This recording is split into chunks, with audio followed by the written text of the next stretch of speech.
You wake up, not to an alarm, but to the cries of crows over the field. The air is thick with smoke and mold. Your throat is coated with ash. The wheat has burned. The potatoes have rotted in the ground. The hay is dust. Your wife is silent. Your children stare at the floor. You are not lazy. You simply lost the weather lottery, and the stake was their lives. You live in the year 850. There are no steam engines, no factories, no roads, no hope. There is only the land, and the Lord, and his men with their clubs. 1 in 3 children dies before the age of 5, not from plague, but from hunger, from cold, from the emptiness in their bellies. Do you know this feeling? When you do everything right, but the world still devours you? This is your idyll. 85% of the population is in serfdom, not metaphorically, but literally bound to the land, like a chain around the neck, like a debt in the blood. This isn't a utopia, it's a system, and it never sleeps. It waits for the harvest to take it all. Imagine the 21st century, but without factories, without trains, without electricity. 6 billion people, all peasants, all slaves to the weather and the landlord. No schools, no hospitals, no rights, only the church and fear and another failed harvest. Were you told that the Industrial Revolution was evil, that it took away real life? This is real life, hands calloused, back broken, eyes empty. A craftsman whispers a recipe to his son under threat of death, because knowledge is power, and power is not for you. Look here. In this world there is no progress. There is a cycle: sow, pray, tremble, die, and start again. Art, forever. Are you ready to admit it? The absence of the Industrial Revolution is not salvation. It's a trap. An iron trap, without windows, without doors. And the only key is in the hands of those who dared to build a machine. Lord Edmund takes a sip. The wine is bitter, like his commands. Below, there's no rebellion. It's the groan of the earth. People aren't demanding freedom. They're asking for bread. But there is no bread because there are no fertilizers, no tractors, no transport. Only hands and backs and another failed harvest. Imagine you are the earth. You are plowed to the bone. You are sucked dry. Each year, a little deeper, a little more brutally. And one day, you stop giving. Not out of malice, but from exhaustion. This is the agrarian economy, a dying fire without wood. Does this sound familiar? When you work twice as hard, but there's still not enough food? This is your natural balance. 1 hectare feeds 5 people, not 6, not 10, 5. And if a 6th is born, someone must die. This isn't theory, it's calculation. 200 kilograms of grain per person per year is the limit. Enough to breathe, not enough to dream. Now you are a child in the village. You are 7. You already know if the rye doesn't grow in spring, your younger brother won't survive the winter. Not because you don't love him, but because there's no choice. In a world without growth, every extra mouth is a death sentence. And here's where it gets interesting. Without the Industrial Revolution, humanity would remain trapped. 1 billion people, no more, not because of morality, not because of wisdom, but because every time the population approached the limit, the earth responded with plague, war, famine, not as a catastrophe, but as a regulation, as if nature placed an axe on the last oak and said, "Enough."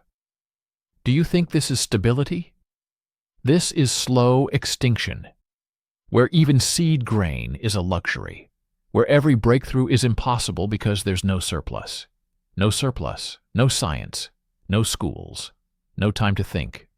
Only work and fear and a prayer for rain. And power? It doesn't leave, it strengthens. Because in a world without growth, The only capital is land, and he who holds it holds everything. Your life, your wife, your son, and if there isn't enough land, you go for it. Into foreign lands, into foreign lives, not for goods but for bodies. Look here.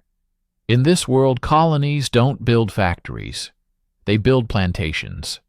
Not out of cruelty, but out of logic. If there are no machines, you need people. If people don't want to work, you chain them. It's simple. It's terrible. It's inevitable.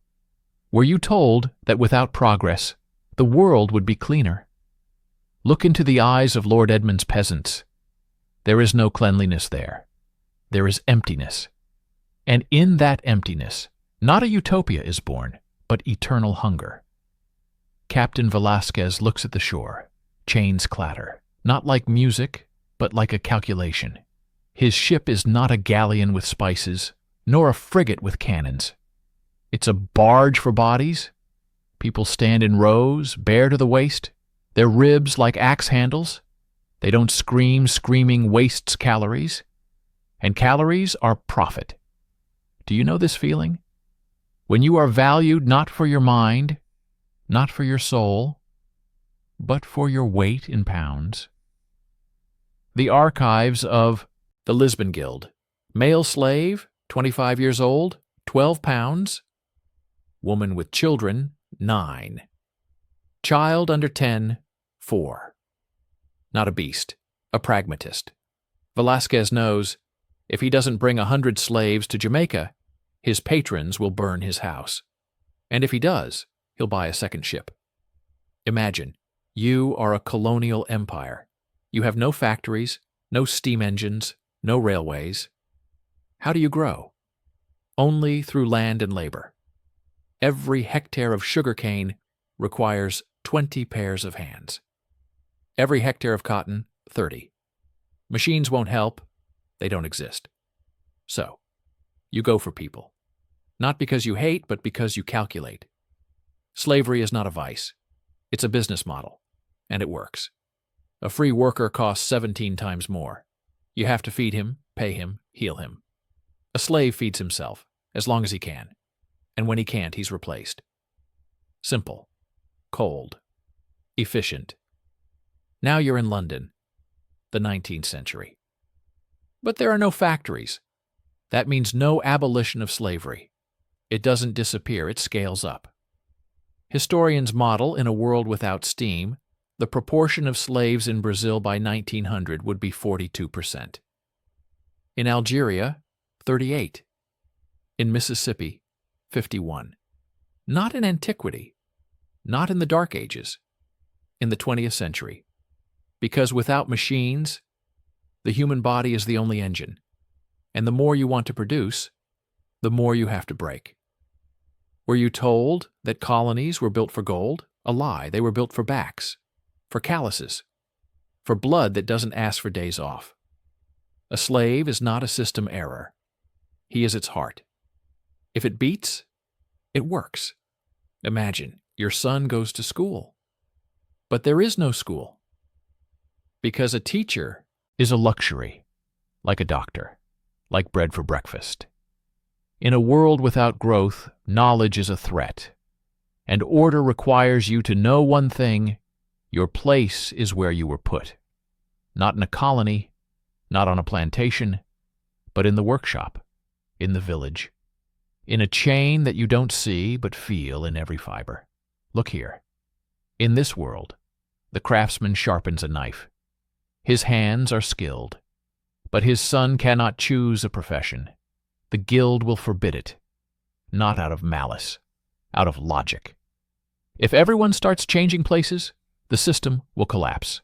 And the system cannot collapse. It feeds the Lord. It feeds the captain. It feeds those who look down from above and never descend. This is the utopia, without machines.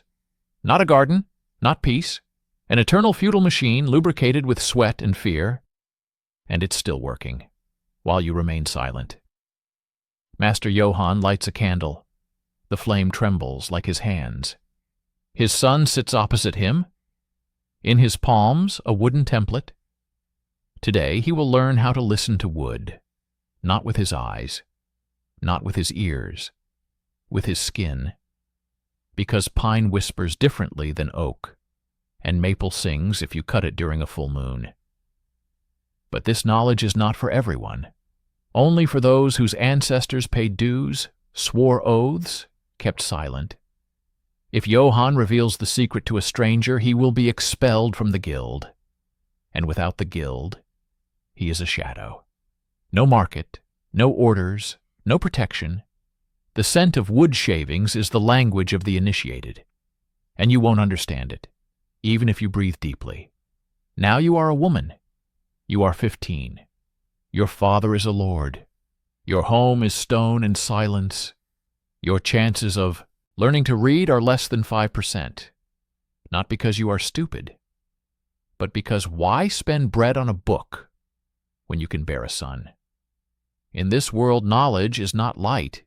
It is weight, and every letter is an extra gram on a back that already carries water, firewood, a baby. Even in the castle, you are taught to count only to 100, to know how many barrels of salted cabbage are in the cellar, but not to read maps, laws, dreams. Literacy below 5% is not a tragedy.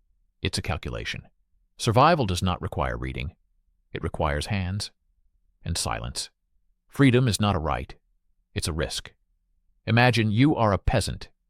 You are given land and the right to leave. To where? There are no roads, no cities, no factories.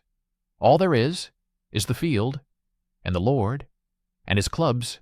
If you leave, who will sow the rye? Who will dig the well? Who will feed those who remain? In an agrarian world, labor is not a profession.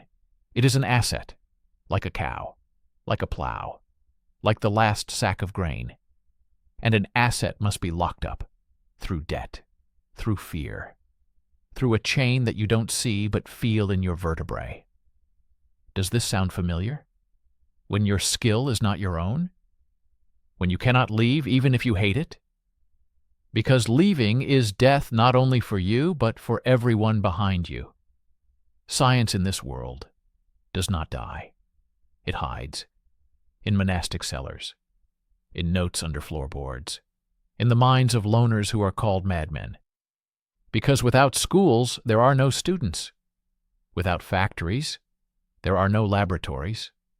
Without surplus, there is no time to think. The greatest ideas rot in drawers, like potatoes in a failed harvest. Now imagine, you are an inventor. You have a blueprint, a steam engine. It can thresh grain, pump water, turn a mill. But who will build it? The blacksmith fears the guild. The Lord fears rebellion. And you are nobody. Your genius is dust on a shelf, until a world is born that awaits a machine, and not a prayer. Leonardo runs his finger over the copper pipe. It's cold. In the boiler there's a warm sludge, not steam, not power, a disgrace. Outside, the creak of a cart. A horse snorts. The miller curses the rain. Everything is in its place. Only his dream is dead. He invested everything in it, his wife's ring, his son's boots, his neighbor's trust, and received mockery and an empty chest. Why this? They asked. Because a horse gets tired. Because the wind doesn't always blow. Because a human is not a machine. But in this world, a human is the machine. And to replace him means to deceive God, or the Lord, or both. The quiet hiss of the boiler drowns in the chorus of chains on the plantations. His genius is dust on a shelf, and the shelf is in a house that will soon be taken for debts. Does this sound familiar? When you see the solution, but the world sees only a threat? Science here does not die. It suffocates, because science is not one mind in the dark. It is a network. Laboratories, accurate scales, glass flasks, paper on which you can write without counting every sheet. And you, your tool is a knife sharpened by your grandfather. Your laboratory is a shed that smells of rotten cabbage. Your audience is the guildmaster who fears you will make a better machine than his. Without schools, there are no students. Without factories, there is no demand for precision. Without surplus, there is no time for mistakes, and science is 1,000 mistakes for one breakthrough. In an agrarian world, you cannot afford 1,000. You are given one. And if you fall forever. Now you are John Kay, 1733. You invented a machine that weaves fabric 12 times faster. But who will buy it? Not the peasant. He has no coin for bread. Not the weaver. The guild will forbid it. Not the lord. Why does he need more fabric if he already wears one dress for 10 years? Your machine costs £50. The average craftsman's earning is £2 a year. You are not an inventor. You are a dreamer. And your dream gathers dust in a corner while the world turns on old gears. Here's the paradox. Progress requires luxury, and luxury requires progress. Without the first, there is no second. Without the second, there is no first. And humanity gets stuck in a loop, like a mill wheel in a dried-up stream.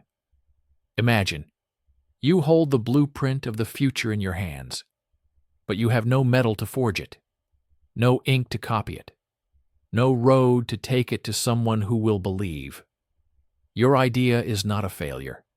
It was simply born in the wrong world. And the guilds, they are not villains. They are just afraid. If everyone starts building new machines, who will pay the dues? Who will maintain order? Who will stop the rebellion when horses become unnecessary? Traditions are not a museum. They are a prison with soft walls. And the key to it lies in the hands of those who fear tomorrow. Remember this moment: in a world without growth, even genius becomes superfluous. And the superfluous are removed. Quietly. Not with an axe, but with indifference. The silence of the workshop is broken only by the creak of workbenches and the whispers of the elder masters. In the center is a young carpenter.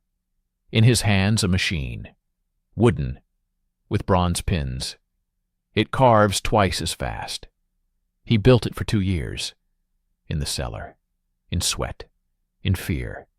Today he brings it to the guild. The master looks. His eyes are clouded by oak bark and time. He doesn't ask, doesn't praise, doesn't scold. He takes the machine and throws it into the furnace. The flame consumes not wood, it consumes an idea. Do you know this feeling? When you do everything right, but are punished for audacity? Imagine you are this carpenter. Your invention saves time, effort, lives. But for the guild, it is betrayal. Because in a world without growth, any improvement is theft. Theft of work from another. Theft of order from the guild. Theft of power from the elders. Knowledge here is not light. It is a lock. And the key is kept under an oath of silence. Now you are an apprentice jeweler in Florence. You draw a pattern that is not in Cosimo de' Medici's canon. You are not praised for your boldness. You are expelled. Your drawings are burned, your fingers are broken. Not out of cruelty, out of logic. If one begins to change, everyone loses control. And control is the only thing that keeps the world from falling. Look here. Crafts in this world are not art. They are a system of checks. Every pattern, every joint, every nail, according to the rules. Not because it's beautiful, because it's safe. Safe for those who are already inside. For you, a wall. Were you told that traditions are sacred? Here's a number. 92% of forbidden innovations are tools. Just tools. Not magic. Not rebellion. A hammer with a different grip. A knife with a different angle. Everything that could save an hour. Everything that could offer a reprieve. Everything burned. Broken. Consigned to oblivion. Now you are a spectator. Imagine that your profession is forever. Your son cannot choose. Your daughter cannot ask. Your skill is not yours. It belongs to the guild. And if you dare to improve it, you will be erased. Quietly. Without scandal. Like dust from a workbench. This is beauty in a cage. Carved doors. Golden goblets. Precise seams. Everything perfect. And everything chained. Because in a world without machines, progress is not a dream. It is a threat. And a threat is eliminated, not with an axe, but with a furnace. Remember this moment. Traditions did not preserve crafts. They suffocated them to preserve power. And in this world, even the genius of a carver is dust on a shelf. Until someone decides, enough. The forest hums, not from the wind, from axes. The old lumberjack looks at the felled oak, not just a tree, the last one suitable for the keel of a royal frigate. His father cut here, his grandfather even earlier. Now on the horizon, stumps, like tombstones. He raises his axe, not out of greed, out of despair. In his ears, the echo of a falling trunk. Once the sound of construction. Now, the end. Does this sound familiar? When everything you do destroys what you depend on? In a world without steam, nature is not sacred. It is fuel. Forests fall because there is no coal for machines. And without forests, no ships, no houses, no fire in winter. Soils are exhausted, not from stupidity, from necessity. Yields fall by 0.7% per generation. Slowly, irreversibly, like a worm eating an apple from the inside. The sky is cleaner? Yes, but only because you cannot afford smoke. Cleanliness here is not a virtue. It is a sentence. Now you are in a mine 200 feet deep. The air is thick with coal dust. A torch in your hand. A rope at your waist. In 1850, 1,500 people die here annually. 4 times more than at the height of industry. Why? Because without steam pumps, water floods the shafts. Without lifts, collapses bury people alive. Without ventilation, methane tears bodies apart. But coal is still needed. Not for factories. They don't exist. For forges. For cannons. For siege towers. A miner's life is worth less than a piece of coal. Were you told that industry poisoned the earth? Look into the eyes of the one who cuts the last oak, or descends into the mine without a rope in case of collapse. They are not destroying nature. They are destroying themselves, to survive another day. Imagine you breathe clean air, but beneath your feet, emptiness. Cleared forests, burned fields, depleted resources. A world without machines does not spare nature. It simply consumes it slower, piece by piece, until nothing remains but silence and stumps. And war, it doesn't end. Without rifles, they fight with swords. Without roads, armies trample fields for years. Without factories, every nail in armor is a week of a blacksmith's labor. And all this requires wood, land, people who can be broken, like a branch, like a bone, like hope. Look here. A clean world is a world that can no longer give anything. And the only sound in it is the axe on the last oak. Under the castle walls, a siege tower stands. The timbers creak. The tar-soaked leather trembles with each step. Inside, spearmen.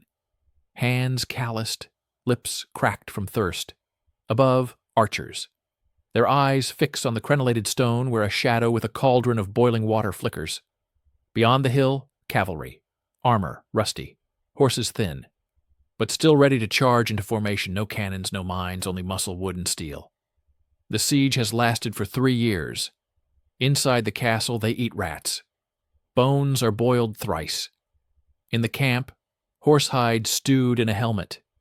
No one wins. No one surrenders. War is not an event. It is a way of life. Imagine, you are a commander. You have 20,000 men. In a month, half will desert. no shoes, no bread, no roads to transport flour. Without factories, no uniforms. Without workshops, no gunpowder. Without railways, no army. War remains the affair of aristocrats, not a nation. Cavalry rules, because there are no rifles to stop a horse. Sieges last for years, because there are no cannons to breach a wall in an hour. And conflicts don't end. They simply flow. Like marsh water. Now you are a child in the village. You are 5. You were born to the clang of swords. You will marry to the thud of catapults. You will die to the thunder of hooves. The 100 Years' War lasted 116 years. In this world, that's normal. Historians calculate a major conflict without technology lasts an average of 25 years, sometimes an entire lifetime. Archaeologists dig in Germany. They find a layer of ash, like a geological stratum. Beneath it, fragments of towers. Above it, new ones. The world knew no peace even in peacetime. Do you know this feeling? When you wake up and don't know whose blood is on your doorstep? Not an enemy's, not a friend's, just blood.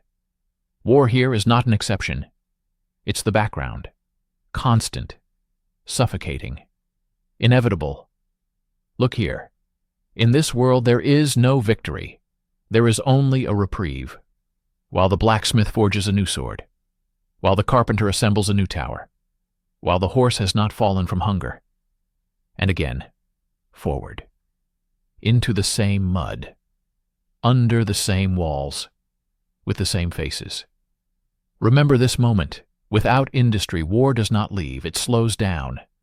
Becomes eternal. And every breath you take is part of its rhythm. Like a drum.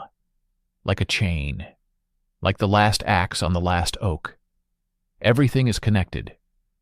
An economy without growth demands cheap labor. This means serfdom, not as a relic, but as an engine. 85% of people are bound to the land. In the 21st century, 6 billion slaves. Not in theory, in calculation. Serfdom kills schools. Why educate someone born for manual labor? Literacy is below 5%. Even among the daughters of lords, they can count barrels in the cellar. But they don't read maps. They don't write letters. They don't ask why. Illiteracy kills science. No laboratories. No blueprints. No exchange. Ideas rot in cellars, like potatoes in a failed harvest. The inventor is not a hero. He is a threat. His machine will be burned. His fingers will be broken. Not out of malice, out of logic. The suppression of innovation preserves guilds. Guilds rule like the church. A hand loom with a flying shuttle could speed up work 12-fold. But it was used by fewer than 3 weavers in 1,000. The rest were afraid. They were silent. They chopped wood. And without machines, war never ends. It just drags on, like plague, like famine, like debt. 100 Years' War is normal. Armies live in the fields. They eat horsehide. Sieges last decades, until the last person dies. And all of this devours the forest. The last oak falls not for a ship, for a fire, for armor, for the hope that tomorrow will be worse, but not today. Miners die twice as often as in industry, because there are no pumps, no lifts, no margin for error. Their lives are cheaper than coal. Does this sound familiar? When everything you do leads not forward, but into the same pit? Now you are the son of a craftsman. You are 14. Your father teaches you to hold the chisel at 37 degrees. He says, listen to the wood. But you are silent. You already know, skill will not give you land, will not give you a wife, will not give you the right to leave. You will learn everything and forget it. Because in this world knowledge is not wings, it is a chain forged from ash and oaths. Your father feels it, a splinter in his throat, but he continues to carve the spoon. not for you, for memory, so that something remains when the last hearth dies out. We criticize the Industrial Revolution for the smoke, for the factories, for the noise. But what if it wasn't a sin, but an escape? An escape from a trap where every extra mouth is a death sentence, where every breakthrough is betrayal, where even a dream is a luxury for which people are killed. Progress is not a gift. It is a desperate leap forward, with burning lungs, with dirty hands, but with freedom in their eyes. Imagine clean air, quiet villages, craft workshops. But behind this, chains, illiteracy, eternal war. So, would a world without machines be better? Write in the comments, yes or no. But first, ask yourself, maybe we didn't destroy a utopia. Maybe we escaped from a prison and called it progress.